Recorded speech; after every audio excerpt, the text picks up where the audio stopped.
నాతోని సై అంటేరో దాసోహమవుతాను నూరేళ్ళు రో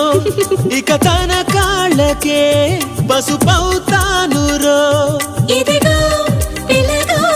నువ్వు గుండెల ప్రాణాలు తోడొద్దురో నీ నడుము పైన ఒక మడకై పై జనమలోన ఇక పుడతా అని చెలిమి చేరి మొర పెడితే